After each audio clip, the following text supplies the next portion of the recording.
Nous allons gagner du temps, ça devient où t'es aussi. Let's. C'est un big fence on the floor. C'est un big fence on the floor. C'est un big.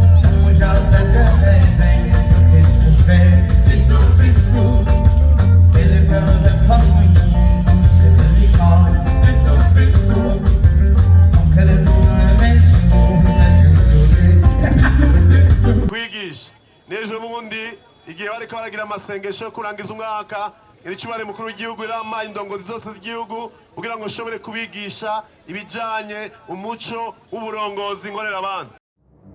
Diaspora inasinzira. Ubunyene hewe yuyu atuwambaye n'ukuri kwa Mungu birakaze. Tora abari mu migambwe yose, abari mu bwoko bwose, abari mu madini yose, yitwa Nahimana Dieudonné ku ikarata y'itora.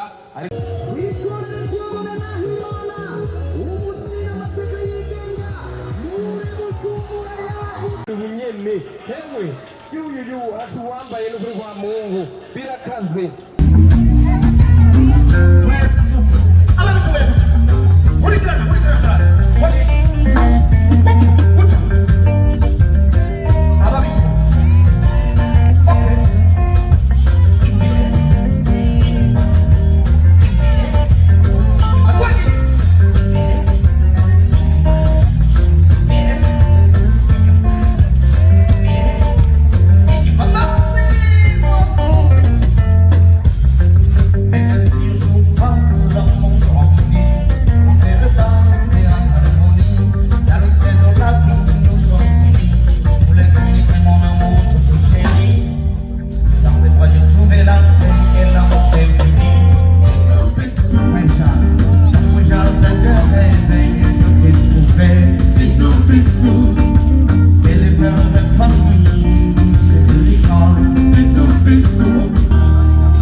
nafashe ingingo muri iyi minsi yo kwemera kubaserukira mwebwe cyane cyane ugwaruka abatari mu migambwe kugira ngo nshobore kubaserukira mu nama nshinga amateka mushobore ijwi ryanyu rishobore gushika kure mu ngingo ziriko zirafatwa mu buzima bw'igihugu. Ababwiye nitwa Nahimana Dieudonné, igitumya naraje ngaho bwa mbere igihe cya mbere naje ngaho muri stade hari mu mwaka wa 2014 nzanye ugwaruka ruvuye guserukira Burundi muri ico gihe muri Brazil, bari babaye bakabiri kw'isi yose. Umupira ihaganwa twagize twarikinye n'umugyonga Bubanza ngaha, tubabwira amajambo y'ivyizigiro, abo bajone barabaha intahe, barababwira ingene mushobora kugira ivyizigiro vya kazoza mukabaho ubuzima bwiza. Ni muri uwo mutima nyene ngarutse kugira ngo mbwire cyane abakiri bato yuko hari ivyizigiro ku buzima bwawe, ariko kugira ngo ushobore kubaho neza bigusaba kugira uruhara. Ico gihe twaje dufite icivugo, benshi mwari mukiri bato mu mwaka wa 2014, ariko twari dufite icivugo kivuga ngo Burundi ugwaruka turashoboye ufise uruhara.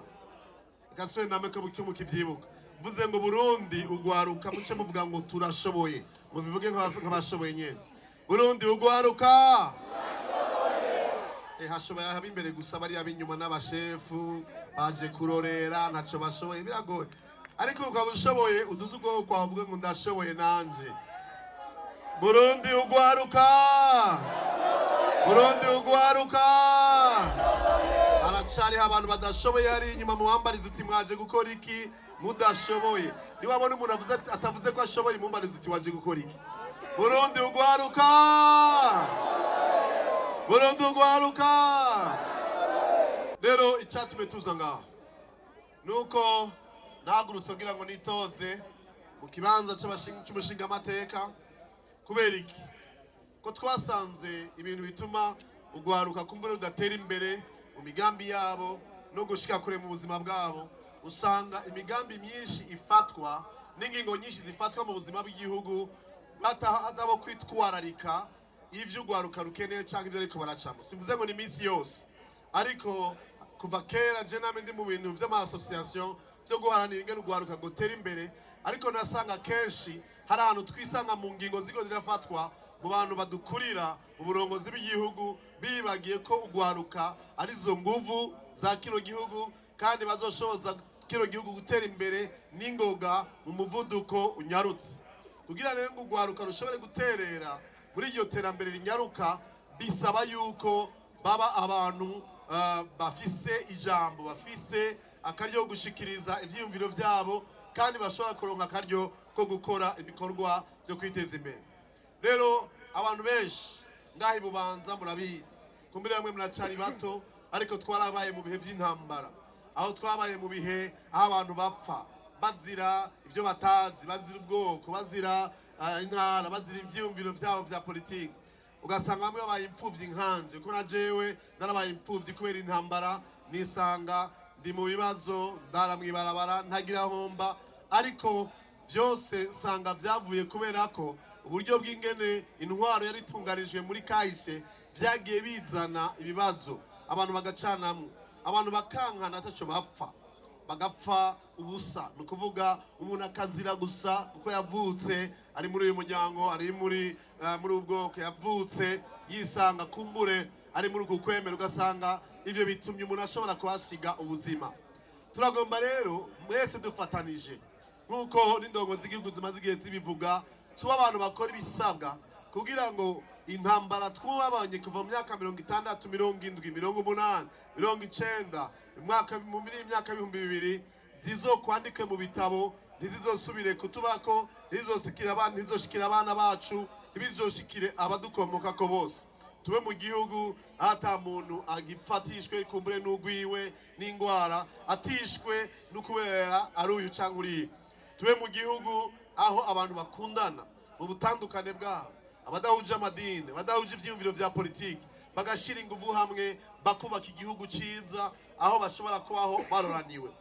Ndagomba rero ngo muri kino gihe mukundora nukugira ngo mushobore kunyizera mu ntume ndabaserukire, tubandanye kubaka ubumwe muri kino gihugu no gushira inguvu hamwe kugira ngo abana bacu n'abuzukuru bacu ntibazoce mu byo twaciyemo, bazovyumve nk'umugani. Namangonda gutanga akarorero ngaha hafi yacu mu bihugu duhana imbibe hari igihugu kitigeze kiba mu ntambara atabwicanyi bwigeze bubamwe gushika n'uyu munsi twumva bavuga iby'ubwicanyi n'intambara bo bavyumva mu makuru. Naragiye kuhagendera aho hantu babwiye ingene abantu bicana babwira ati barashobora kwicana ba mu gihugu kimwe ari abantu bamwe batavyumva. Ico gihugu ni Tanzania. Igihugu nka Tanzania nta ntambara yigeze ibaho gushika uyu munsi, ntibigeze bagira amacakubiri kandi bafise indimi nyinshi ubwoko bwinshi ariko barakundana bagakorana bagatera imbere. Mu bijanye no kubisikanya ku butegetsi barabikora neza, nta musi umwe turumva intambara harya mu gihugu ca Tanzania. Ejo bundi nari mu gihugu ca Ghana baravuga bati inkuru z'ivy'intambara ntavyo tuzi kuva igihugu cabo kikukira kuri Kwame Nkrumah gushika uyu munsi nta musi n'umwe abavukanya abasangiye igihugu bigeze basubiranamwo bakagwana. Turetse kuja kure vyose aho hirya muri Kenya ego harashobora kuba imivurungano gatoyi ariko nta bantu basubiranamo ngo bicane nk'uko twe twabibahemo. Turagomba rero yuko tubugwaruka urunganwe rushaje ruzana ivyiyumviro bishasha tugakoresha ubwenge bwacu inkomezi zacu ubwenge Imana duhagira ngo tuba abantu bateye imbere bashobora kuzana impinduka muri ino si. Jewe navukiye aho navukiye imuhinga ariko nabaye imyaka myinshi ngaho i Burundi Bujumbura, nico gituma niko nditoza mu ntara ya Bujumbura. Ariko uravye ingene umuntu akura agaca mu buzima bugoye hari igihe wibaza ngo ni umuvumo wakuguyeko. Je nkiri wacu ruguru nibaza ko kubwo kuvukiraho navukiye muryango navukiyemo ntazopfa nteye imbere. Maze kuza i Bujumbura kubera intambara nisanga mwibarabara nagira ivyo mfungura mari iminsi nagira ivyo mfungura amashuri arahagarara kubera intambara ndaca mu ngorane narinzi ko atazosubira kuvamo. Ariko uyu munsi nimba mubona ngaho nta muntu n'umwe yohagarara avuge ngo naje ngaha kubera ko ariwe yanterereye ariwe abikoze. Abantu banterereye n'abagenzi banje abo nashoboye gufasha mu buryo bumwe cyangwa ubundi, ariko ibikorwa twe tubikora dukoresheje uburyo bwacu nta buryo bwa leta burimwo, ntabwo bigeze baduha. Ariko abagenzi n'inshuti turashigikirana tugakora bino bikorwa. Uyu munsi ndashitse ahantu mvuga ni ndiko ndabona indoto zanje narose kuva kera ndiko nazishikako, ariko vyansavye guca ahantu hatoroshe. Nimba jewe narahashitse uyu munsi nshobora kuba mpagaze imbere yanyu uyu mwanya, na wewe urashobora gushika kure gusumba aho ngeze uyu munsi. Nimba ngenda hirya no hino kw'isi nigisha abantu bakanyubaha abantu bakanyumviriza nkicara n'abakomeye kw'isi, nuko umunsi umwe natawe yuko umuntu Imana yamuremye imuhaye ubutunzi bwinshi yabukoresheje neza. Iyo abaye mu gihugu kimuha uburenganzira bwo guteza imbere ingabire n'ingabirane Imana yamuhaye arashobora kuba udasanzwe uwo ari we wese. Nico gituma mu bikorwa nkora nitwareka cyane abana mwibarabara, ukubera ko wasanga abana babasuzuguye abantu bababwira ngo mwebwe ngo muri bidoma nguri abana mwibarabara bakabita amazina yose. Ariko Imana irajushoboza baravamwe abantu bakomeye baratera imbere baratera iteka igihugu. Narabwiye abagenda hirya no hino kw'isi bagiye gukina, hari bamwe mu bana narindeze babiri bavuye muri ville muri Place de l'Indépendance Bujumbura baza kubana nanje. Tuvuye muri Brazil mwaka 2014 ndabaronkera buruse yo kuza kwiga mu Bwongereza mu gisagara cyitwa Cambridge. Aragenda kwiga ari babiri bariga hanyuma ngenda kubaramutsa mwaka 2015. Ico gihe murabizi yuko mu gisagara ca Bujumbura hari imivurungano hari imeze nk'intambara ikiraba byari bitameze neza. Ndabaraba turi Londres tuko turazunguruka ndabaraba mu maso nababwira numviriza muri abana banje narabareze kuva mukiri bato umwakuze mwashitsi buraya muri Bwongereza mukaba mwifuza kuguma ngaha jewe kuri ntashavu no bagirira mugabo igihe cyo gutaha cyari kigeze amashuri mwarangije ne mutaha. Baranda mu maso arambarira ngo turatahana. Ndabaza kubera iki? Bavuga ngo ukuntu watureze n'ingene watwigishije tudatashe ntituzoshobora kugira ico duterere kugira ngo igihugu cyacu gikire cyangwa tugufashe nabi ko guri kurakora.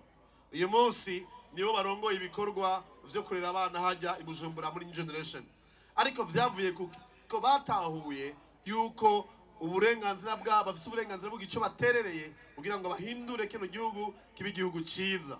Nawe rero ushobora kuba uri mu bihe bitagenda bitameze neza uyu munsi, ushobora kuri kuraca mu ngorane, ariko nagomba kubwira ngo n'ubuntu bw'Imana n'ubugira neza kw'Imana ntibihebure. Ejo uzoshobora kugushitsa ahantu incuro 10 harenze aho ngeze jewe uyu munsi mu myaka iri imbere, mu gihe wobayeho ubuzima buzanye n'Imana igomba ugakoresha ingabire n'ingabire Imana yaguhaye kugira ngo ushike kure. Ico gituma mu bintu tuzoharanira cyane nimwatwizera mukadutora nuko atamuntu asuzugurirwa icari, atamuntu asuzugurirwa kumbure ibyo afise cyangwa adafise, yuko asuzugurirwa gusa kumbure umuryango avamo cyangwa intara avamo, ariko umuntu wese igihugu kimuha akaryo ko ashobora gutera imbere. Nugiye ari yumva umenga agira apfe, umunsi akavyuka agira ati ndafise ivyizigiro byo gushobora kubaho neza, ashobora guteza imbere umuryango wanje. Numva nabaza ikibazo kimwe imbere yuko mbandanya, nabona ugwaruka rwishiga. Ni bande bizera ko hamwe no kwizera Imana mu myaka 10 iri imbere mushobora kwa mugeze ahantu kure hasumba aho ngeze uyu munsi? Muduze amaboko ndaha. Abizera ko Imana ibashoboza yo bashoboza, mwikomera amashi. Nicyo cyifuzo ndabifuriza. Ha, Imana ntiyakuremye ngo uwo gukurikira abandi, nta mwe Imana yaremye nk'uwinyongezo. Umuntu wese Imana yamuremye mwiyumviriye ko kugira ngo nawe atere imbere. Ariko hano nkunda kwigisha iyo ngiyemo ahantu henshi, kumbe no ngahana nakababwiye. Nimba ufise urukumu rwawe urashobora kuraba ku rutoke rwawe rw'urukumu. Murabe utuntu tutuzingi, mureke ndabo abashaka mugabo batabishaka mureke. Murabe urutoke rwawe rw'urukumu. Abo bantu babona utuntu tutuzingi tucafyeko. Hari abantu batazanye urukumu rwabo n'abariko barandaba cyane. Wabonye urukumu rwawe? Ni bande bafise karanga muntu nawe utabuyayizanye ngaha? Ni bande kwikaranga muntu yabo hateye ku rukumu? Kubera iki bagusaba gutera kw'igikumu? Igikumu bagusavye gutera kuri karanga muntu nukubera to yaturunda kweretse ducafye ku rutoke rwawe. Subiramo turabo watubona. Tujya ariko gutuma uzoshirako igikumu, ushirako igikumu kuri karanga muntu. Kubera iki? Kuko abahinga barazaravye basanga kwisi yose n'amahasa yavukiye umunsi umwe. Tujya turi ku rutoke ngaha ntidushobora kuba ducafye ico kimwe. Mwumvige n'Imana ihambaye. Tujya ducafye ko tuzungurutse nga iwawe n'iwanje niwo muvukana ntidushobora gusa. Icyo gituma kugira ngo terako karanga muntu ku rukumu rwawe, kugira ngo nihagira uza kubesha ngo iyo karanga muntu nigwiwe. Urazi ngene bacabigira? Mugiye muri polisi baca bazana karanga muntu, bagaca bazana urupapuro rwera, bagaca bavuga bati naho musa mu maso tera urukumu rwanyu turaba, gatera urukumu ndira gatera urukumu iruhande, bagaca bazana urugagamisha, bagaca baraba tujya tuzingi ducafye ku rukumu, baca babona uwo dusa n'uwo turi kuri karanga muntu, urya bagaca mbwira turi kurabeshe karanga muntu sigwaho. Mwumvige n'Imana igukunda. Ndabira uwo muntu yashavuye ari ruhande yawe mubwira uti naho mbona hano ntitwaciye mu iforoma imwe, mubwire ntitwaciye mu iforoma imwe. Imana yaranyiyumvire ko je nyene kutamubwira mbere. Inkuru nziza nari nagufitiye ngaho imbere ko mbandana. Kwisi nzima yari umwana w'umutunzi wa mbere kwisi, yaba umwana w'umuntu akomeye atwara igihugu. Nta n'umwe Imana yaremye ngo abinyongezo canke yo gusubirira. Wewe uri umwe kwisi yisa mu gihe cawe gushika umunsi uzopfa ngaho ukava ngaha mw'isi. Uri umuntu udasanzwe rero. Imana yagushyizemo ubutunzi abantu bose kwisi bakeneye. Ingabire z'abandi bazimenye ukazikoresha. Mwabonye bifesi ngaho? Mwibaze iyo bifesi ataririmba tuba twarahombye, sivyo? Ariko ingabire yiwe uyu munsi yashobora kutunezereza kubera ko yamenye ingabire Imana yamuhaye arayikoresha. Umwe wese arabandi gukina umupira. Je murumva ko mfise ingabire yo kwigisha, sivyo? Je ndazi kwigisha. Ni ingabire Imana yampaye. Ndagomba rero yuko Bubanza mu buryo igihugu gitunganijwe umuntu wese ahabwa agaciro. Atamuntu ngasuzugurwa, wasuzugurirwe aho yavukiye, ko afise amafaranga cyangwa atayafise, ko yize amashuri menshi cyangwa atize menshi, ko wasuzugurwe kubera ko afise ivyiyumviro bicanke biriya. Ariko umuntu wese ahabwe agaciro bivanye n'ingene Imana yamuremye. Ikindi gihambaye tugomba kuzoshimikira ko rimwe atwizera mukadutora, nuko tugomba yuko mu bijanye n'ivy'uburongozi bw'igihugu dushira imbere ko abantu babaho neza. Imigambi y'igihugu itogwa ishire imbere umurundi n'umurundikazi wese. Hari gihe uyu munsi usanga abantu bamwe gusa bari mu bijanye n'ivy'uburongozi aribo biyumvirwa ko cyane imbere yuko biyumvira ku muntu mutoyi aba ngaha muri iyi misozi yo ngaha Bubanza. Hari gihe usanga biyumvira abize gusa, ugasanga kumbure abatize barabuze bashobora kubaserukira, canke ugasanga haje imbere ivyiyumviro by'abari mu migambwe gusa, kandi hari abantu badashobora kuja mu migambwe kandi atari kosa kutaja mu migambwe. Cyo gituma ibwirizwa shingiro ingingo ya 13 rivuga ko umurundi wese adakwiye gukumigwa mu bijanye n'ivy'intwaro, baravye igitsina, ubwoko, idini giwe, ahava. Umurundi wese afise uburenganzira. Nawe wiyubishaka bari gutwara dossier kwitoza nk'uko kwihanje, nta ukubuza igihe atamategeko canke atakosa abakoze ngo buri muri prison. Turagomba rero ko imigambi ifatwa haba kwiyumvira neza y'umwe wese muri mwebwe.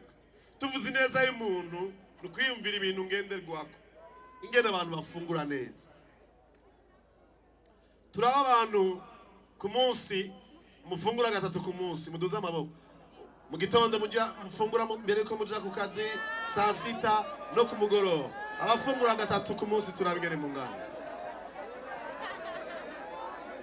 Mwabonye abantu bafungura gatatu ku munsi ngene bangana? Ni mwebwe mwadugije amaboko. Ndasubiye kubaza.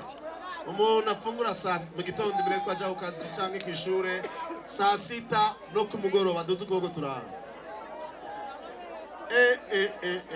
Hari ikibazo.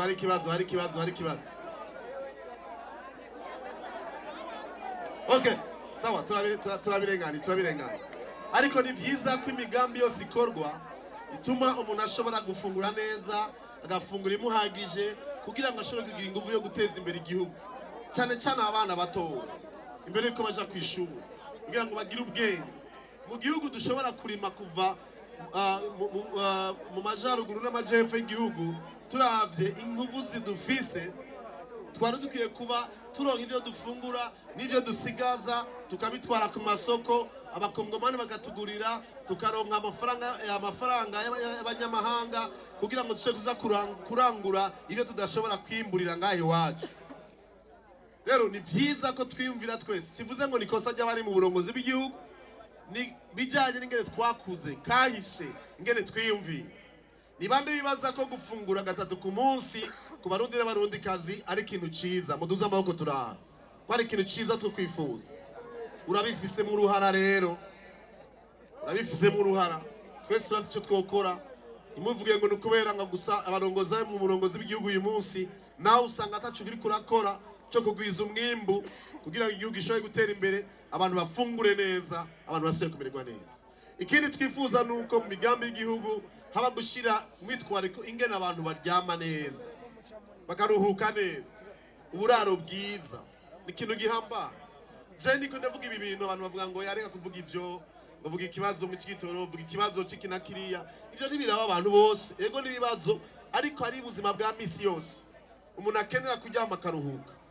Je nukubera ko kumbure nabaye mu buzima bugoye. Gerageze kuba ahantu ndamara igihe ndashobora kuryama ku matera kubera ingorane z'ubuzima. Ariko ubu mwebwe ngahe mu Bubanza mwarahiriwe mwese muryama ku matera.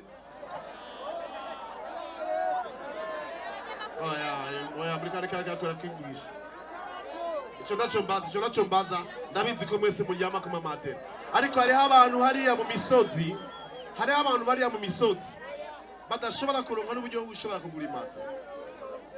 Ndabibutse ikintu cyo naravuga, ayasa amakosa y'indongozi z'igihugu gusa, n'amakosa ya mwebwe na mwebwe. Uko nidushira ingufu hamwe kugira ngo abantu bose bashe kuryama neza. Haracari ahantu abantu baryamana n'impene mu nzu. Dukwiye gukora rero twese ibishoboka kugira ngo abantu baryame neza, bavyuke bafise inkomezi, bagende gukorera igihugu, bateze imbere igihugu. Turacafise akazi kenshi gukora, wewe nanje tubifise mu ruhara. Cyo gituma tugomba gufasha indongozi z'igihugu, dufashe kugira ngo abantu babeho neza.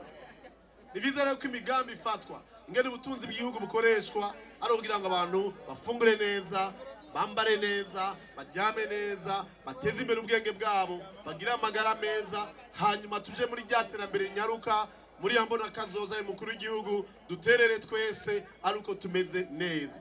Ivyo rero bikunda gupfira mu mategeko afatwa, nico gituma dukenera abantu baduserukira baba bafise ivyiyumviro vy'ingene twese doshira hamwe ingufu kugira ngo duteze imbere kazi igihugu cacu. Rero ngira ndaguha akaryo kugira ngo wewe uri ngaha cyane abigenga batari mu migambi, bambwiye ngo aha ngo hajya mu migambwe gusa hari abigenga bahari niba utari mu mugambwe wigenga uvuga uti turiho ni navuga ngo abigenga muri uvuge ati turiho abigenga muriho duza amaboko yanyu inyuma hari abanyamigambwe gusa inyuma hari abanyamigambwe gusa uyo muntu atandukije kuboko mumbariza uti waje gukora iki mbega hajya wewe uvuye ndabasubira ndabaze abigenga muriho abigenga muriho haguruka dukayangane sivyo turakunda abanyamigambwe kandi n'abana beza badufasha byinshi ariko iyi mategeko y'igihugu araduha natwe uburenganzira nk'abigenga sivyo rero reka tuzovyerekana itariki 5 z'ukwezi kwa gatandatu niwinjira mu kazu k'itora urutoke rwawe uzorutumbereza ku nimero zingahe uzorutumbereza hehe ku muntu yitwa nde kugira ngo aguserukire mu nama nshingamateka kugira ngo agufashe kwiyumvira ingene amategeko y'igihugu atorera inyishu ibibazo ufise twitwararika ineza yawe n'ineza y'abarundikazi bose reka ndabasabe mwebwe mwese mwanyumvirije neza mwikomera amashi menshi gitangaza